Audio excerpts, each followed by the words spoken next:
From wherever we decide studios, broadcasted live on iTunes, Spreaker, and worldwide, this is the Turnbuckle Talk Radio Podcast with your host, the producer, Pat G. The G stands for gangsta. And now kick back and get ready for the eargasms.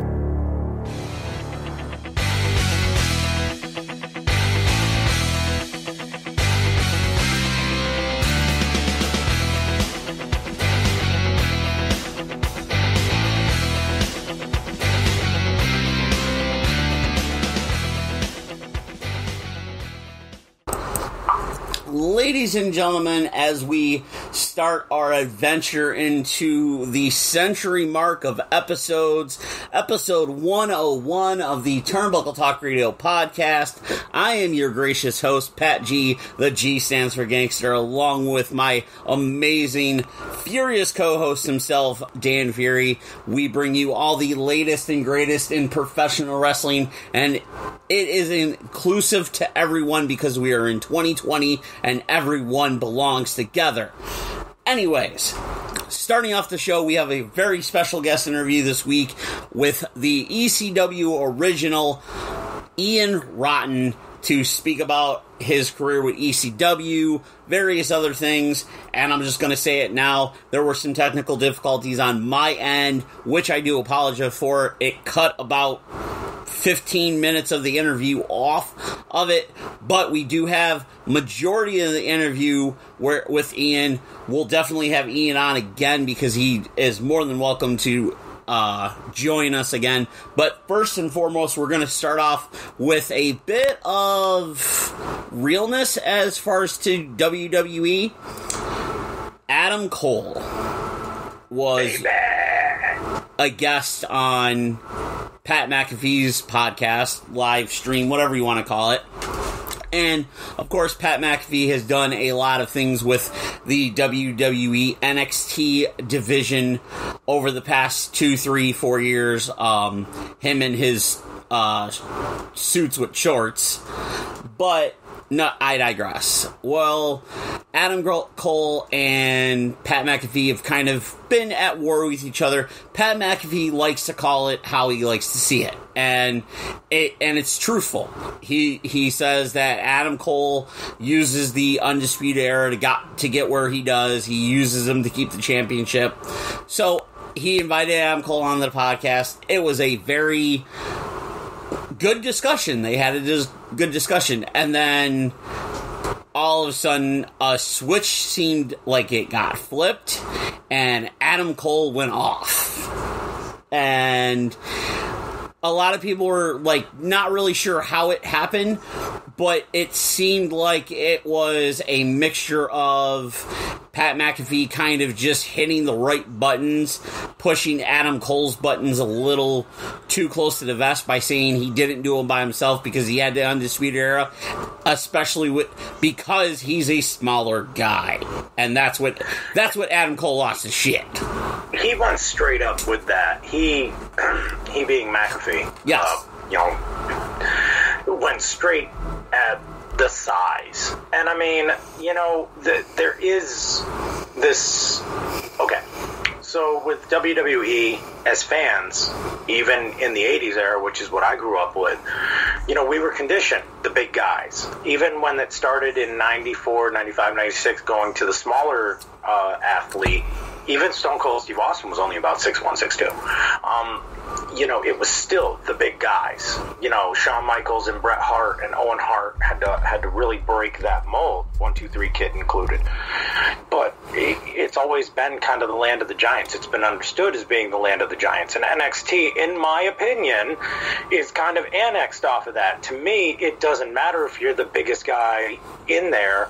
It all comes down to work rate and talent. Finn Balor being only, 5'11" and 190 pounds, one of the best NXT champions there was.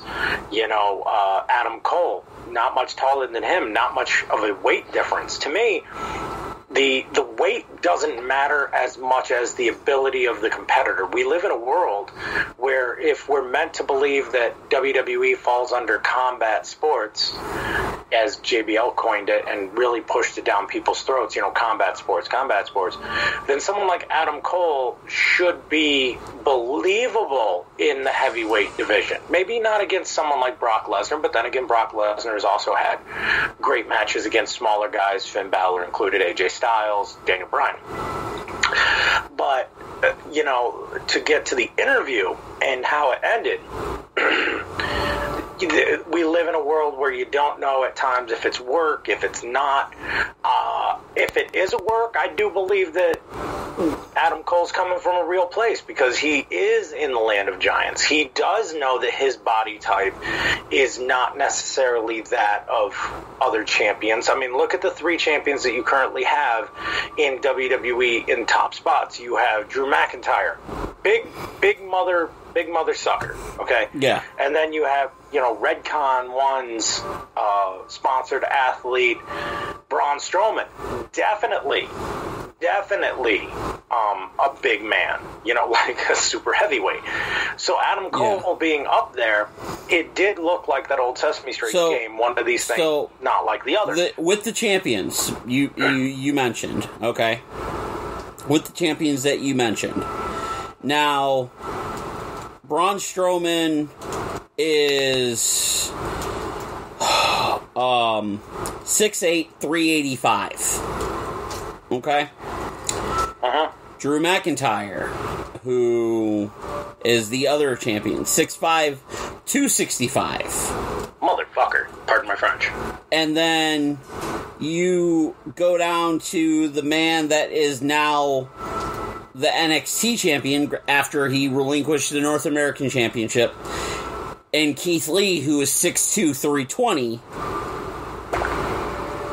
You have 3... and then you can even extend it to NXT UK with Walter, who Walter is 6'4", 297. So... no offense to our fans, I did not forget about Walter on purpose. Yeah. With everything going on... NXT UK has kind of been quiet. Yeah. And with Adam Cole is 6 foot, 5'11", 6'1", somewhere around that, and about 210 pounds. Now, is Adam Cole talented? Oh, absolutely. The man can go. But the WWE, I think now with the situation of them not having the fans there anymore, is reverting back to the land of giants. It also seems to be a safe bet because the Fiend Bray Wyatt is not a small dude himself. Okay, so he is on that list of recent champions. Goldberg, even for being in his almost mid-50s, still. Brock Lesnar was the champion before that. Do I think that it's more of a reverting back to the land of giants, or do I think that it works for what they're trying to do right now? I think because of the limited talent roster, they are kind of stuck. AJ Styles is one of the most decorated champions of the last 5 years. Definitely not a giant. Probably if you saw him regularly, he does look like I don't want to say a normal dude. He's athletically built, but he definitely is not a Brock.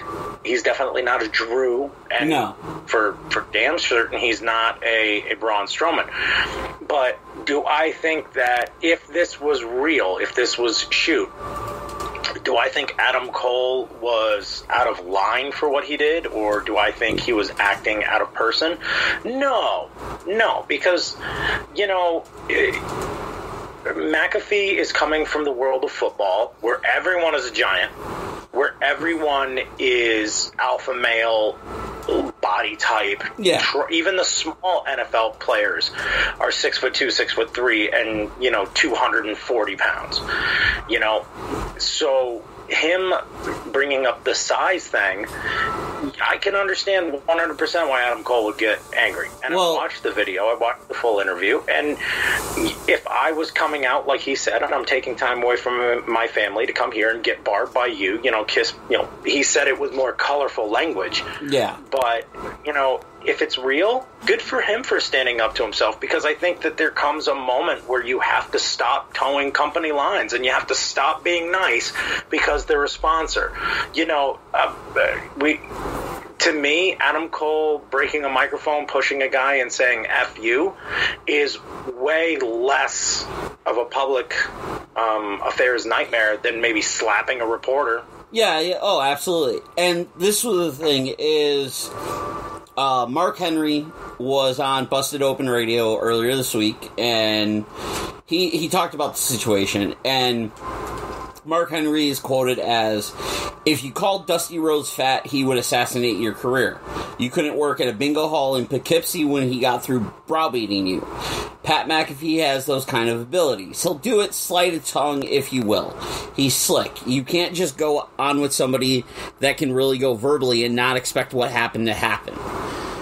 Pat started pushing his buttons, and Adam Cole was the heel because he started it, and I love Adam Cole. He was the one that said, of all the people to try to poke at somebody, you were a punter. He was the one that stabbed first, so he's the heel. Usually the best things come from reality, and I think if it's not, it will be. It should be, but I don't think it is. This is not a work. This is real shit that's going to have to be turned into business because it's too good not to. Here we are with all the stuff that happened for a week in pro wrestling, and we're talking about a verbal disagreement on a show. It was real, and that's why we're talking about it. One of the co-hosts said, "I think he caught Cole on the right day and pushed enough of the right buttons to get the desired response. If you're a WWE superstar as you are, and as I was, is that behavior that is acceptable by the WWE, and then WWE can turn around and go, you know something, Pat, we've been really good to you, we've allowed you to announce our shows, we have a great relationship with you, things have been wonderful, you're not part of our world, but we have welcomed you into our world. Why did you even feel the need to throw any digs at Adam Cole? There's a lot of different ways to look at it. You know Adam Cole is a big part of the NXT roster. You know that people bust his chops for his size. Why would you do that?" Yeah, and I mean, it's no different than, let's say, if you were to have brought up this issue with Shawn Michaels as far as size. Oh, yeah. Shawn Michaels would, rip your ass apart. Okay, Shawn, there was no denying that Shawn Michaels isn't, to a lot of circles, the greatest performer in WWE history, if not professional wrestling history, because of what he could do with people of all sizes. And when Shawn Michaels was on, it's hard to argue he didn't have the best match of the night, if not the year. Oh, absolutely. Okay. And this was the thing, and a lot of people said the same thing about Bret Hart in the early 90s. Bret was able to work with almost anybody of any size and make the match look good. And the thing with Michaels is Michaels did the same thing, but Michaels had that little bit of ounce of showmanship that Bret Hart didn't. Yeah. So, and that's what Adam Cole has. Adam Cole has that showmanship that he can go in against the Johnny Gargano and have a 5-star match. But then you can also put Adam Cole in there with Keith Lee and have a ridiculous match that showcases both people's strengths. Because that match that he had with Keith Lee was phenomenal. So, two thoughts on this. Thought number one. Adam Cole, because now we're comparing Adam Cole to Shawn Michaels, and I know that he has had that comparison. AJ Styles has had that comparison. I think anybody that's a smaller type guy that can go out there and have a match and work a match with anyone of any size or shape and make it look really good gets the comparison to Shawn Michaels. Yeah. This is such a difficult one because while I respect Adam Cole's in-ring ability, we all know we all know no one is going to be Shawn Michaels. No. Everyone knows no one is going to be Shawn Michaels. It's kind of like saying there's the next Michael Jordan. No, there's one Michael Jordan. You know, there's and this is throwing back to actually my school assignment for the week is we needed to do a profile of a champion that was like retiring or whatever. Or was coming up to retire, or had retired, or was going, or we could pick somebody that may retire in a few years or whatever. And I did The Undertaker because I was like, okay, well, that's easy, The Undertaker. And because I know everybody's going to do something sports related, I'm like, you know what? I'll do something that I like, that a man that I've watched for 30 years because I know so much. And one of the lines I used is the Undertaker character will always have influence on others, but will never be duplicated. Yeah. The Shawn Michaels character will have influence, but will never be duplicated.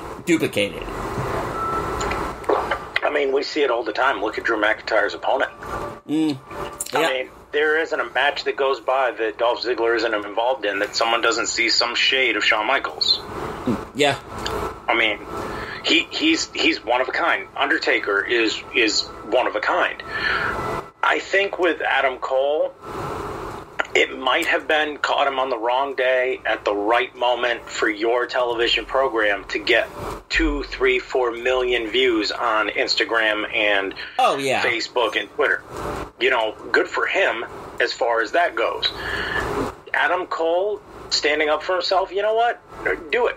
Because worst case scenario, he creates a little bit of buzz so that when he comes back to NXT shortly, it's going to mean more. And if when all this is over with and we get crowds again, if they were to have him and Undisputed Era show up on the first live episode of Raw with a live crowd, I mean, around Survivor Series time, ladies and gentlemen, I don't care who you are, book that shit. Yeah, absolutely. Especially now, if by some chance, and according to the lady that I talked to the other day when I was at my actual job, who had a debt. And I had to call the lady, and she's like, "I'm the only one working now." And she, like I said, you got to take a grain of salt with those people. According to her, she worked for the CDC, and she's like, I made the joke of being optimistic that this stuff hopefully will be done by September. And she's got, honey. She's like, "Oh no, honey, like it's gonna last for a while." Yeah. Oh, well, which. You know, Major League Baseball has put fan heads in the crowd. Yeah, which I marked out for. Yeah, I'd hate to see a WWE event do a live crowd thing. Oh my god, with the paper cutouts. Dude, it would look like WWF Warzone for PlayStation 1. It would be so horrible. Yep, that's exactly what it would look like. You know, to get off subject for like 2 seconds, not that you know Adam Cole isn't a big thing, but you know, I still am not minding either the people in the crowd that are workers at AEW Dynamite and WWE Raw and SmackDown and NXT. You know, and Impact is having some phenomenal stuff happen. It is going to be a little weird when crowds come back, but I'm still not disliking the products that both are coming out with. I mean, Dynamite just had a 1 million. They did it. Yeah, they did. They did. AEW. It may have been in the last 5 minutes, but they did it. Yeah, AEW is doing some strong stuff. WWE. Listen, I watched part of Extreme Rules, and then I watched the rest of it just because. Okay. WWE. It's not that I don't hate what the WWE is doing. It's there are things that are working, and then there are things that are not working. And letting them... And one of the things that I think is working is the Bayley and Sasha Banks thing. Yes. Because the Bayley and Sasha thing is working because right now you don't have Charlotte, you don't have Becky, you don't have some of the others women's roster that you've once had. And unfortunately, in the situation that happened with COVID and everything, you weren't allowed enough time to build up other people, so you've been letting the division ride on Bayley, Alexa Bliss, Sasha Banks, and Asuka and everything because you didn't have people. Honestly, what I like to see, because I love the whole Bayley Sasha Banks thing, is I know power trip. I know everybody in pro wrestling is they're waiting for one of them to turn on the other. Okay? I like you just said, I want the 2 women power trip. I want Sasha Banks to win the Raw Women's Championship. Let Sasha and Bayley run shit. Let them have all the belts. They have the belts. Challengers come and go. Doesn't matter. You rotate them in. And some point when we're back to having live crowds and everything, Sasha and Bayley are out there going, da-da-da-da-da, power trip, we're the best. And the 2 women that they've rolled with and came up with return and go, oh, it wasn't all you guys. The only reason you guys were allowed to do this is because we weren't here. And that's Charlotte and Becky. Yeah, and I mean, the thing with the women's evolution is there have been a lot of people lately who have called for a second pay-per-view and a second event, and I'm glad we're talking about women's wrestling again as far as the excitement and the fever that is behind it. Oh, absolutely. Because imagine a second Evolution pay-per-view with the main event, winner takes all, SmackDown Raw Women's Tag Team Champions between the four that a lot of people feel that epitomize this whole revolution, and Sasha, Bayley, Charlotte, and Becky. No disrespect to Paige and other ones, but a lot of fans relate to those 4. Those are the 4. And Lita. And Lita has come out and said that she's willing to do more as far as matches go. She feels like she's got more in the tank athletically. She's still, top. She could get as good to top of her game as possible, considering she had kind of neck fusion as Edge did. Yeah. And we see where Edge has gone in recent months since his return at the Rumble. I look at, Shotzi Blackheart. I look at the EST of NXT. I look at a lot of, Lacey Evans. I look at everyone kind of thinks of the 4 horsewomen, but then kind of breezes over Alexa Bliss. I don't think Alexa Bliss is done. Oh, Nikki no. Cross has come out as being, the partnership that Nikki Cross and Alexa Bliss has done so much for Nikki Cross. Yeah. Because I think with Alexa Bliss had the fright that her career could have ended. I think that's why Alexa Bliss hasn't really pushed hard for to be the solo act.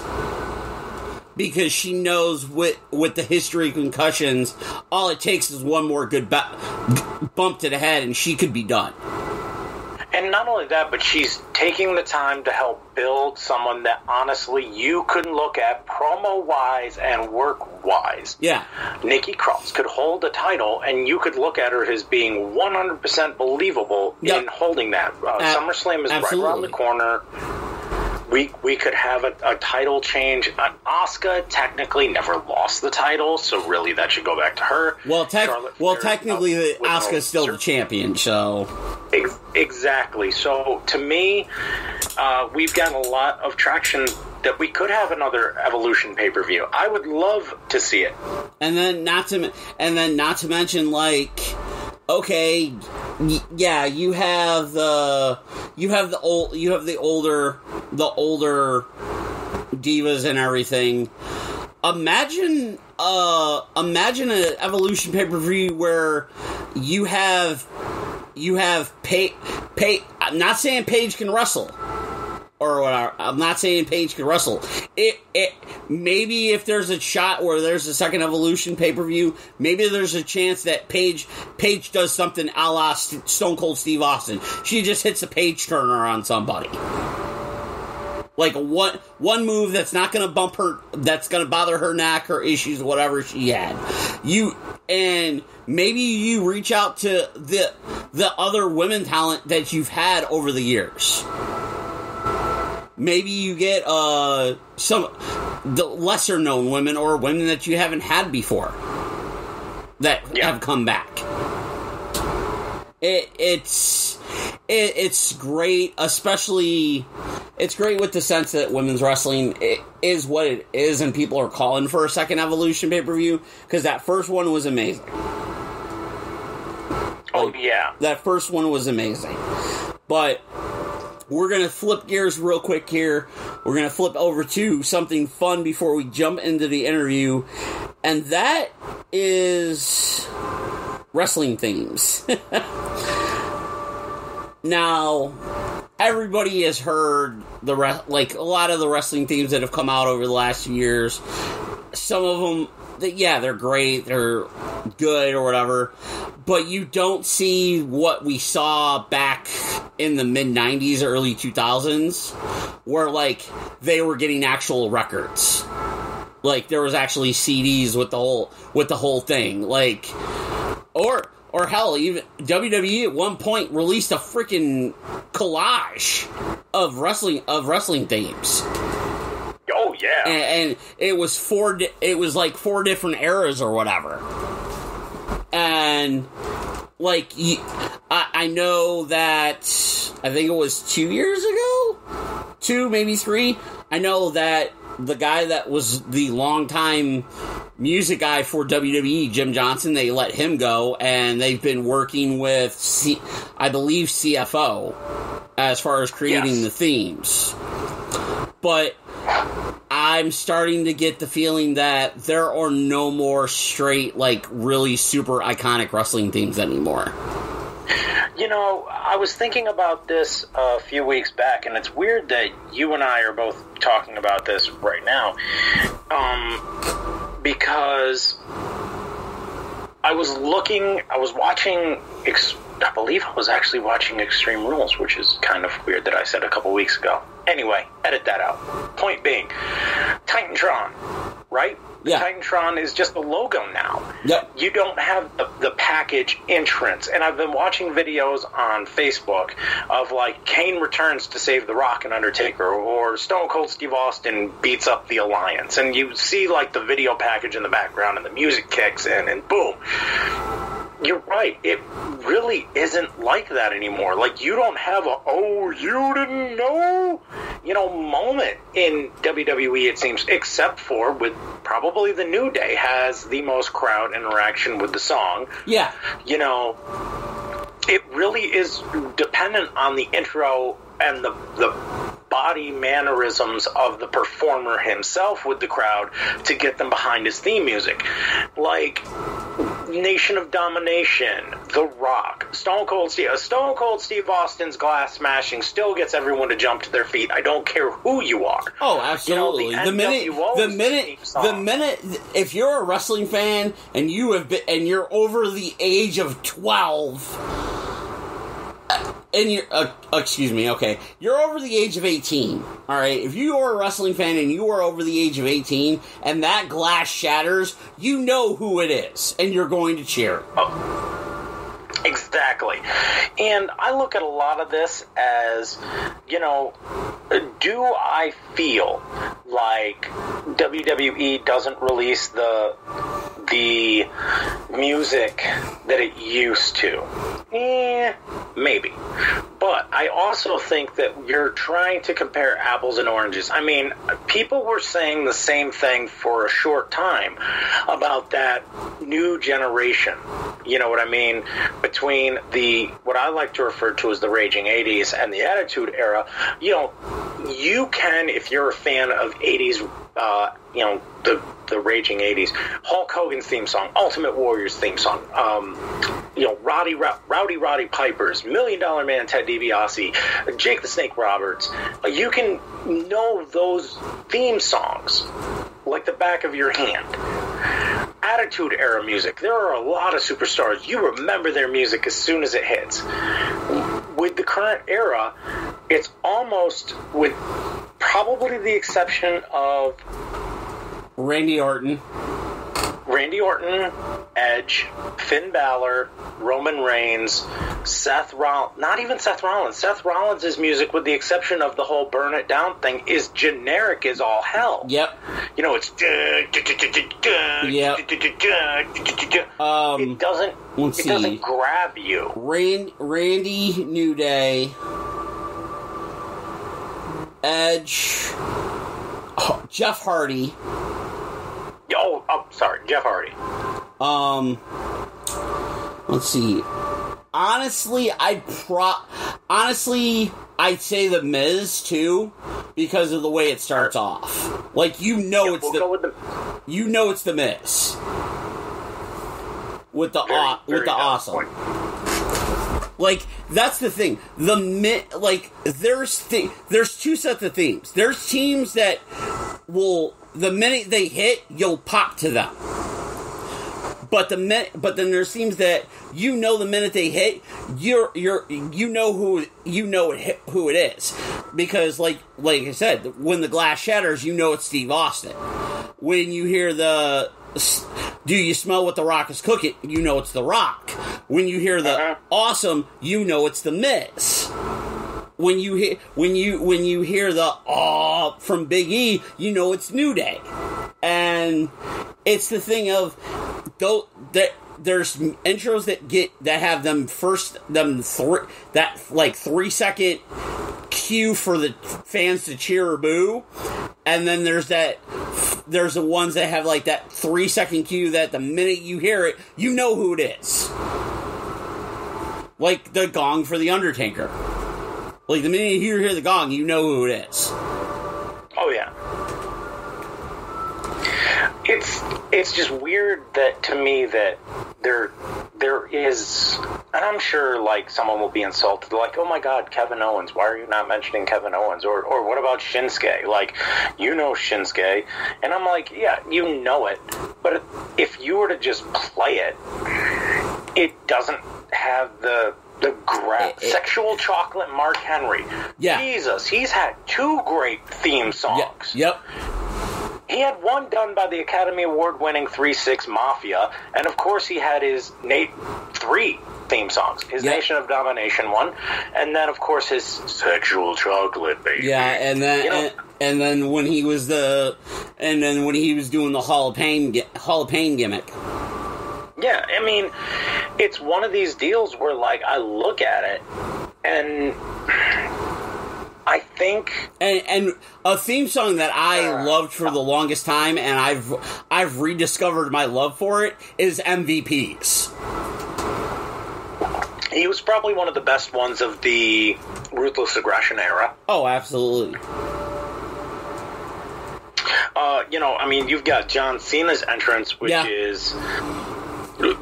probably, other than Randy Orton's, one of the most recognizable of that era. Oh, absolutely. I mean, Triple H has kind of transcended, because it's gone through Attitude Era, Ruthless Aggression, Modern Era. It has, but he'll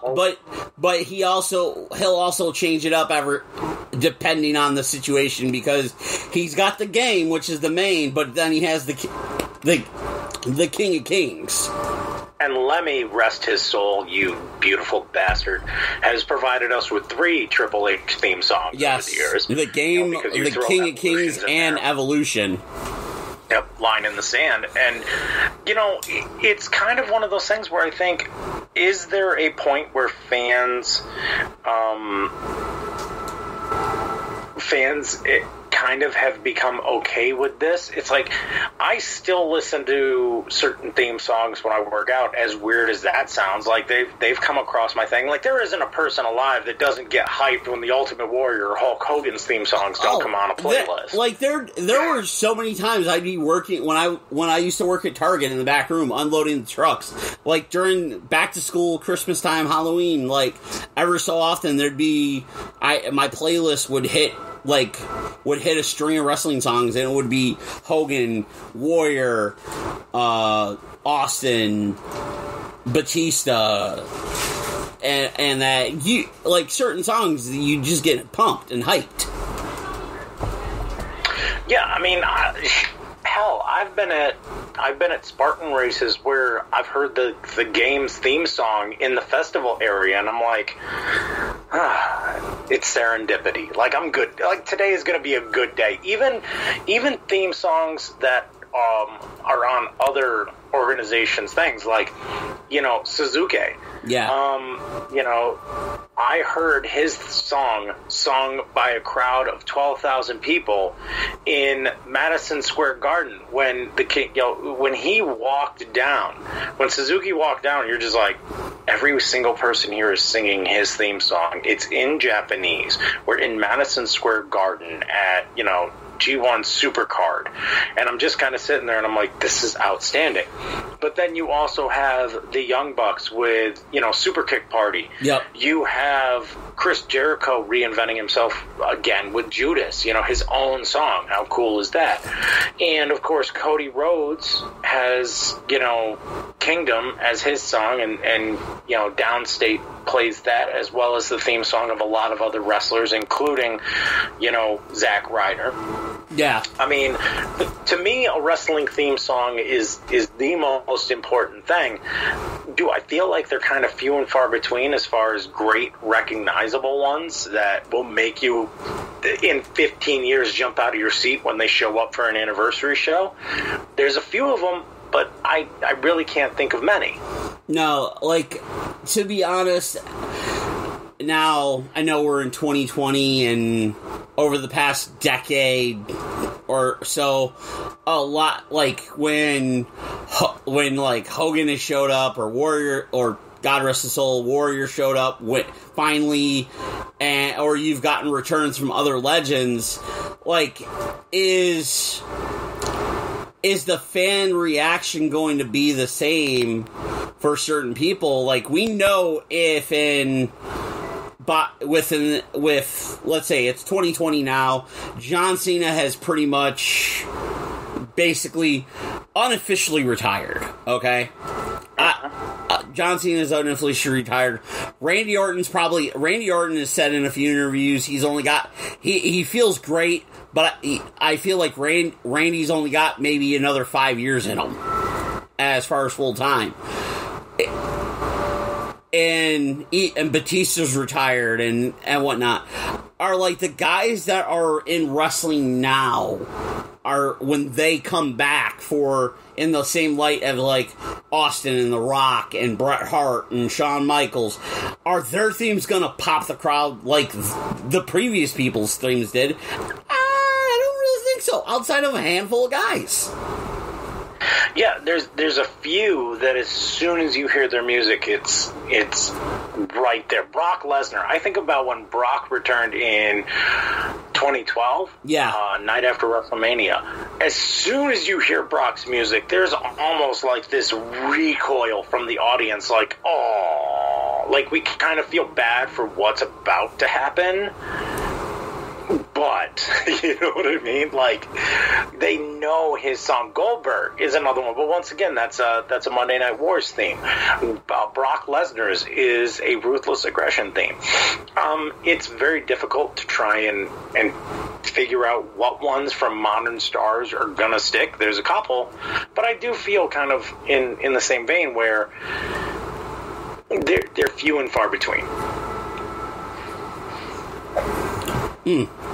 Yeah, I definitely agree. It's a few and far in between situation, but we're gonna take a small break here, and on the other side of the break, we're gonna have a special guest, Ian Rotten, ECW Original, talking about his days in ECW, his body finally giving up on him, a few other things, and like I said, it should have been a full interview.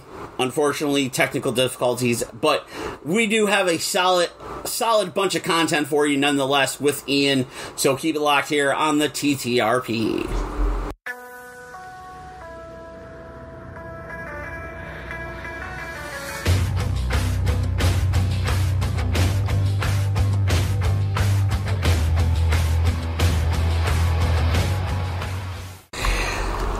Ladies and gentlemen, boys and girls, children of all shapes, sizes, ethnicities, backgrounds, and everything else you want to add into it, because we are in 2020 and everything is all-inclusive.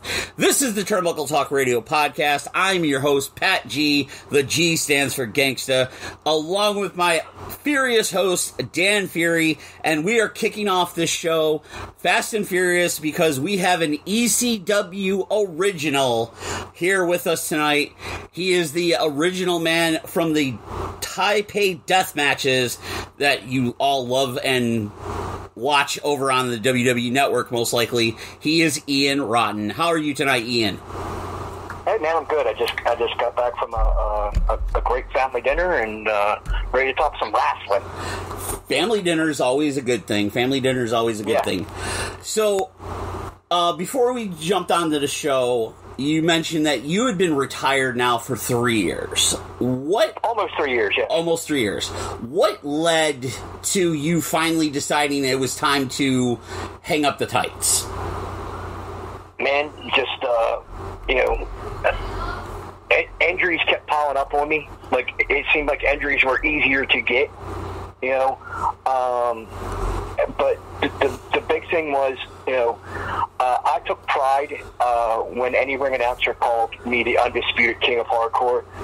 And, a lot of people have hardcore mixed up. They think they think the word hardcore has to do with blood and glass and all that stuff.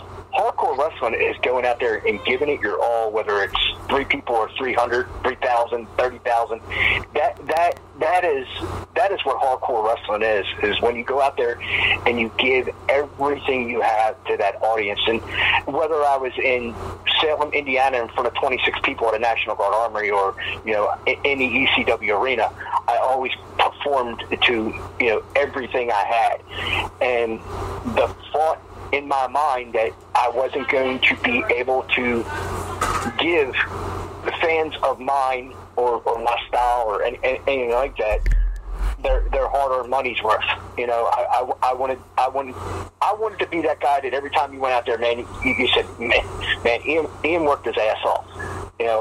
But my body got beat up. I mean, technically right now, I've never got it fixed. I still have the same problem that I had originally, which was I broke my lower back, and just being an indie guy pretty much all my life, and and things like that. You don't really carry that health insurance that allows you to have previous injuries, pre-existing conditions, as they like to call it.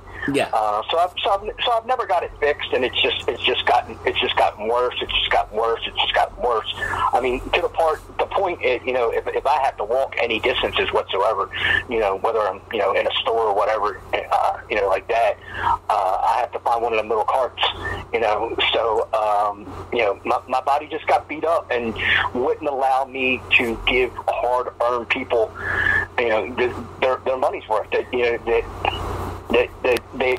What they expect out of me, which when I wasn't doing death matches and things like that, my style was more physical, strong style type of wrestling, European style wrestling, Japan style wrestling, my body eventually said, I quit.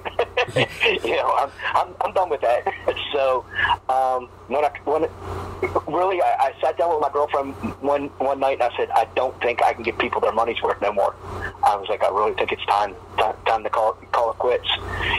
And she was like, babe, if that's what you want to do, if you feel comfortable with it. I said, well, I do, because there's guys out there that I can hire to do the job that I want to be able to do myself, but I can't do it. So as long as I'm still giving people great shows, and things of that nature, that's all I really cared about. Because man, people can say a 1,000 things about me, but the bottom line of it is, I am a pro wrestling fan.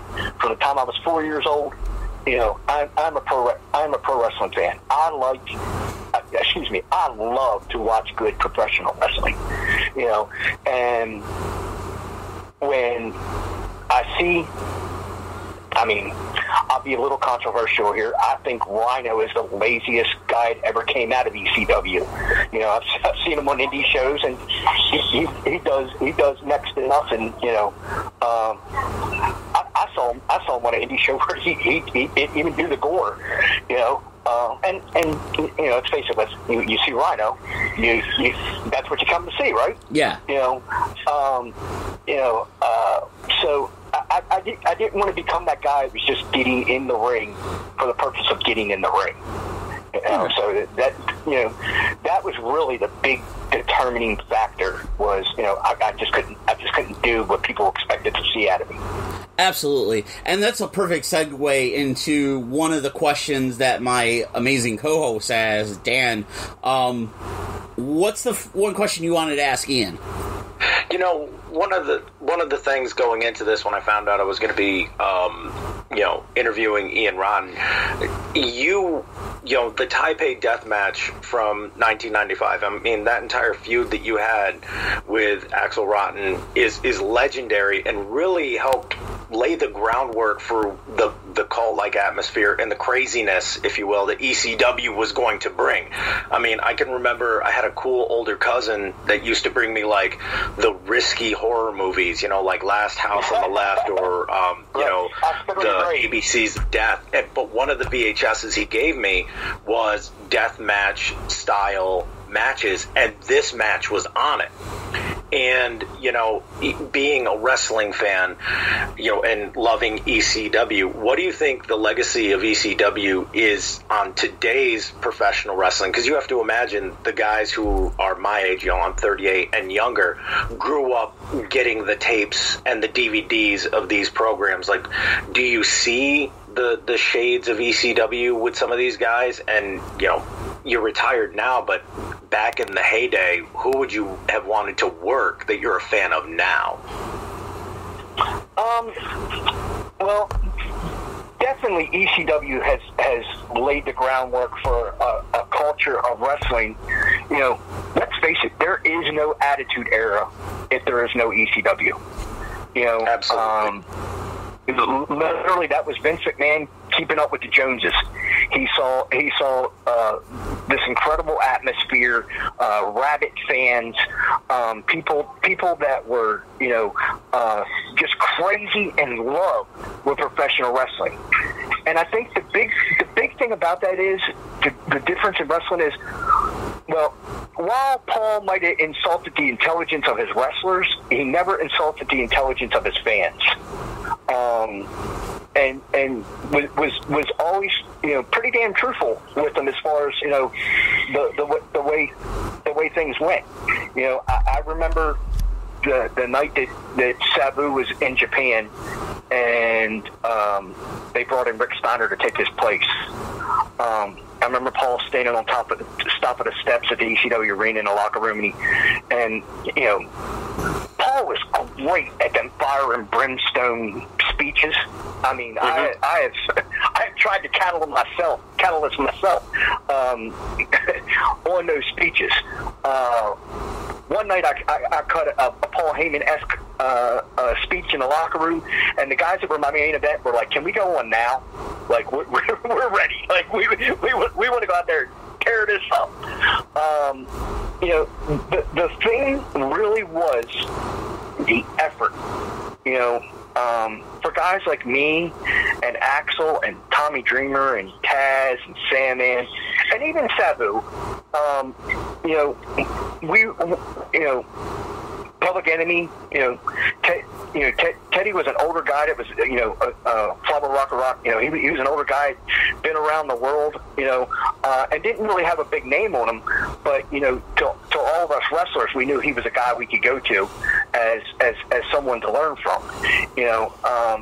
But that whole crew was a bunch of vagabonds that really nobody wanted. And we went out there and busted our ass. Paul was real good at hiding people's weaknesses and really showing the crowd what their strengths were.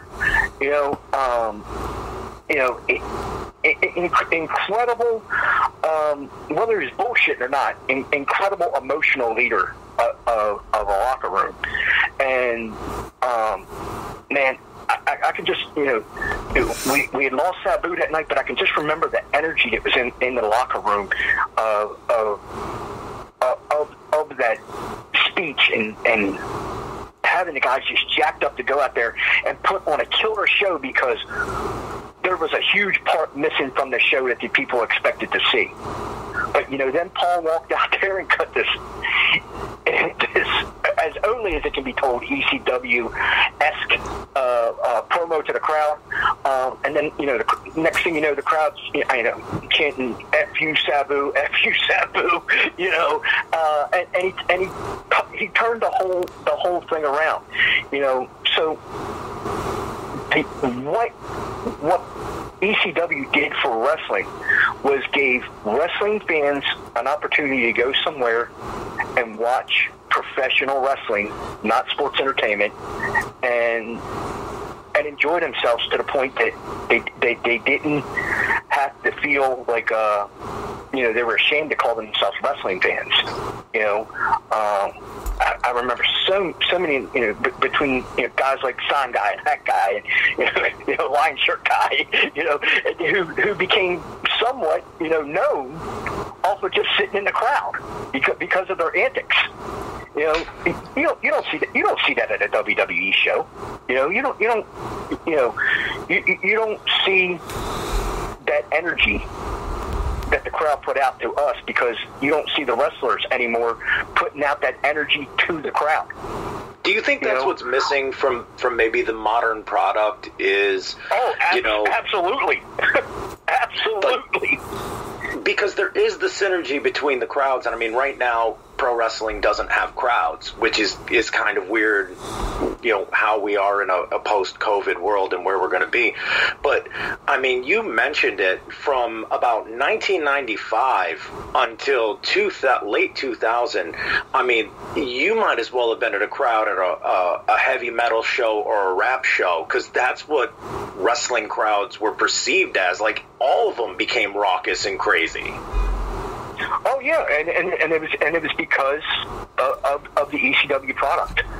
Now, as far as somebody that I would have liked to wrestle, I would have loved to have wrestled Terry Funk in a death match.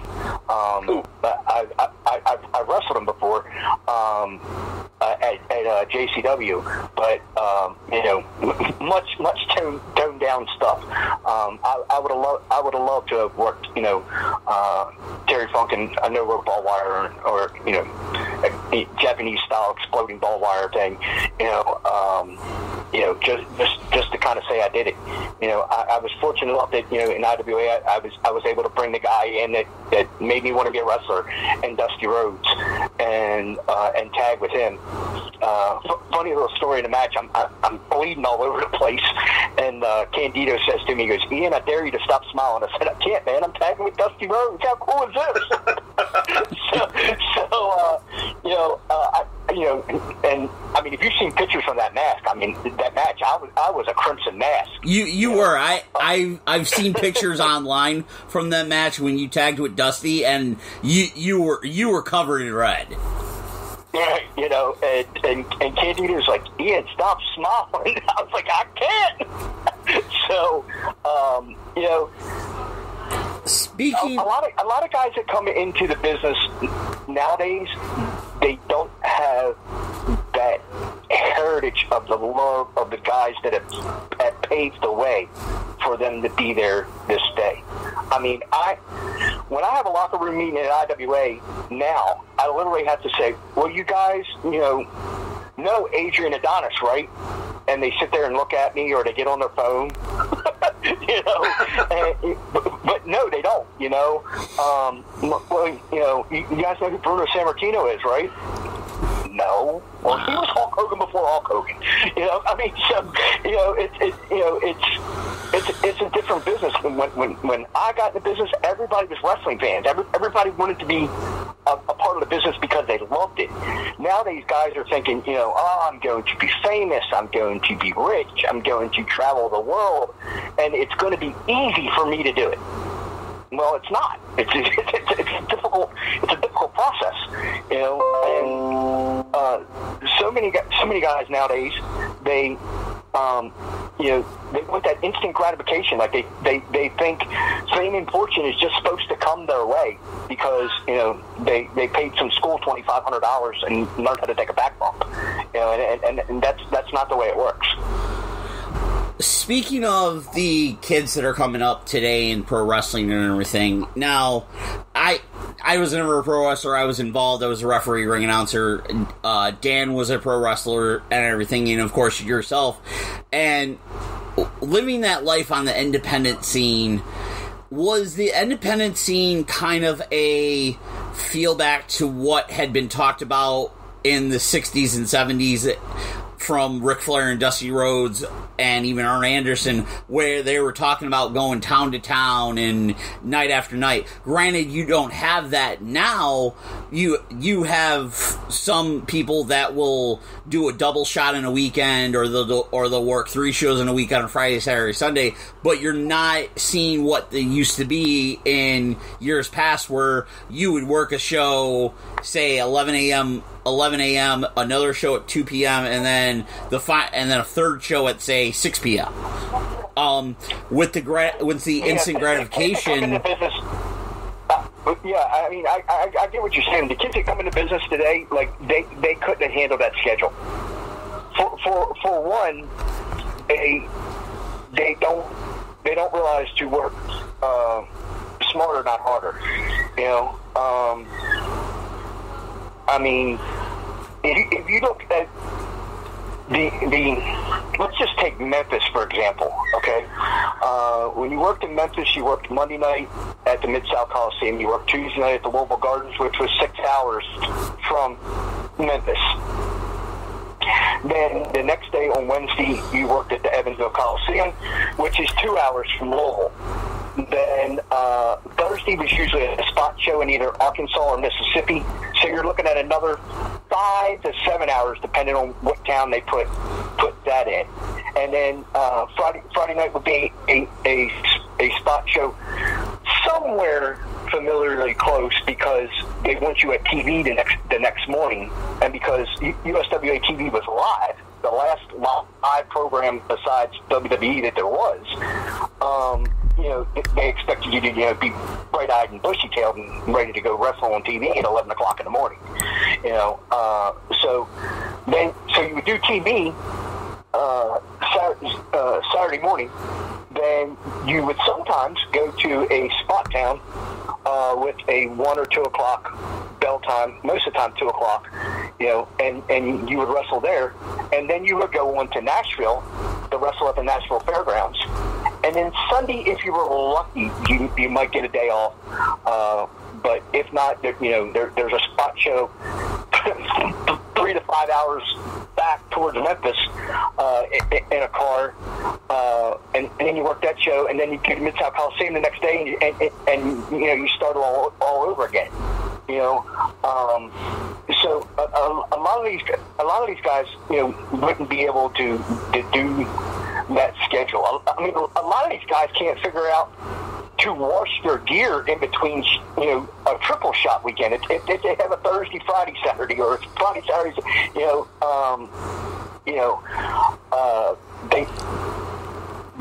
they don't get in order to succeed at this, you have to pace and schedule yourself better than you can ever imagine. Because if you miss a flight, not only are you screwed, but the promoter's screwed. And then the promoters, then the promoters out of money. When you get to a point that somebody's buying you an airplane ticket to guarantee you being there, you got to make sure you get on that damn plane. And a lot of these guys, I just don't feel like taking this booking today. I'm not going to go. And they don't, or they get a little beat up, and hey, I'm hurt. Now I have a little bit more compassion for that now, because I wrestled a lot injured. Because that was the way I made my living. And I think at 50 years old, that has attributed to my body being the way it is now, along with not getting things fixed. So I'm a little bit more compassionate with I'm hurt, but it's a question of whether you're hurt or you're injured. You have to be able to decipher that. If you're hurt, you can work. If you're injured, you can't work. Yeah. So I mean, just think about it. If you guys are taking bumps, just taking bumps can make you feel like shit. To be honest, like I said, I have never been a pro wrestler. I was a referee, ring announcer, but I have taken bumps as a referee and a ring announcer. And trust me, if you're not doing it on a constant basis, depending on the bump you're taking, it makes your body feel like absolute garbage. Right, and when you wake up in the morning, and you have to go on to that next town, and you're thinking, man, I don't know if I can do this again. You have to push yourself to that next level to do it again. So I really think that's a big difference in wrestling now. I've had guys call out on me for being sick. And it's like, the adult in me says, yeah, that's a great idea because I don't need these germs in my locker room. But the promoter in me and the ex-wrestler in me says, fuck them. You have to find that balance between human being and promoter. Right. It is, and it is a tough thing to do. People have made smart remarks about me before, about having, 13 matches on a show. One of the reasons that happens is, Joe Blow brings his student with him and asks me, hey, can you put my student on the show? He's not worried about money, he just wants experience. Okay, well, a flashback to 20-year-old Ian Rotten, I know what that feels like. I know what it feels like to carry Axel's bag into the building and be like, hey, I got my bag too. If somebody doesn't show up, I sure would like to wrestle. So I know what that feels like. So, a lot of times you get, you get 4 or 5 guys bringing guys with them. You have a tendency to go, if you ain't worried about, if I give you Big Mac money, I'm good to put you on the show. If you ain't worried about what the money is, because I don't know what the house is going to be, and then I add some, I add this person to the show, and then the next wrestler walks in and tells me the same story. Okay, well, you can wrestle, so-and-so student, now that so-and-so student's here, and it just builds up like that, but, foremost, I tell people all the time, I'm not a wrestling promoter. I'm one of the boys that runs a show, and that's truly how I feel. Mm-hmm. Because if I was in this about the money, IWA would have folded years ago. Because I mean, I can't tell you how many times. It's just been bad. And you literally think, man, why am I doing this?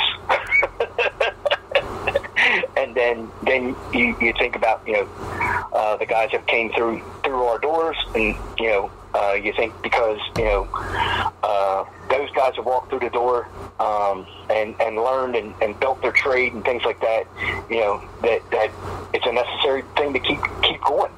Dave Prazak likes to say about me all the time that indie wrestling needs a person like me because I'm willing to be a teacher along with running a show.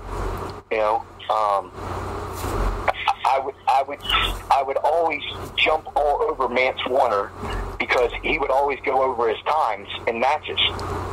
And I told Mance, I said, listen, Chris Hero Jr., because Chris was real bad at it too. I said, you have to stop going over your times because you're going to make it to another level.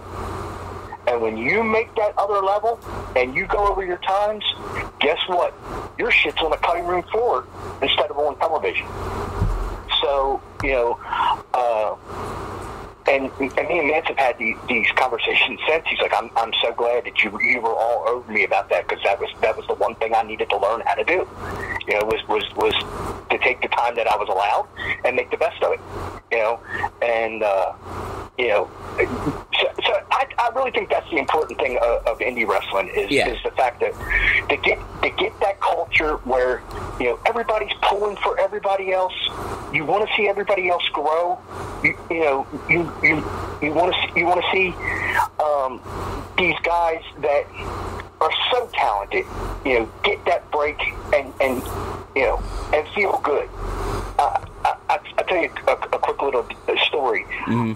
So Matt Seidel, Evan Bourne, comes up to me in Plainfield to basically tell me he's not going to be able to wrestle for me anymore because he's getting ready to sign a contract. And he says, Ian, I don't know what to do. He said, TNA is actually offering me more money than the WWE is, but I just don't know.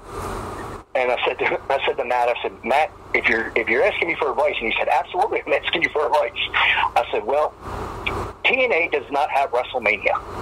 I was like, and that's why we all get in this building. The night that Matt qualified on Raw for a ladder match that was going to be at WrestleMania, Money in the Bank. Right. When he qualified for that match, I had tears just rolling down my face because I was feeling that I had an important moment in this kid's decision of doing this, and somebody jokingly.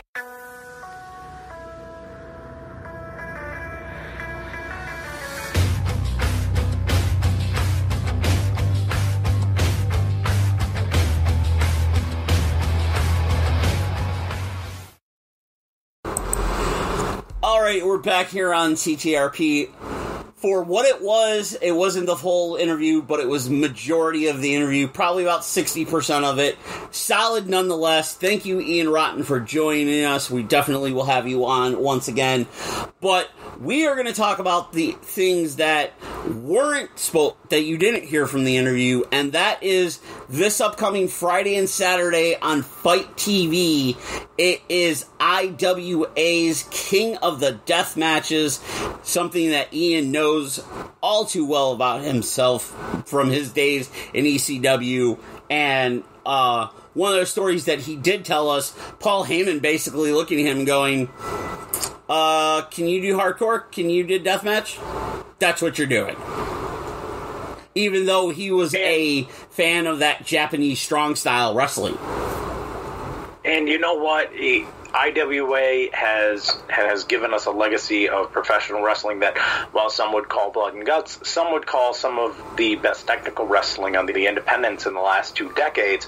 And the cool part about that is we will have him on again I mean, Ian was an absolute pleasure to talk with, and I will say this, you know, he is passionate about pro wrestling, and just getting an opportunity to pick his brain was an absolute delight. And, you know, I look forward to talking to him in the future, and hopefully seeing some of the guys that we know working on IWA shows, bringing that technical wrestling style to his promotion. Oh, absolutely, because that was one of the things he did talk about.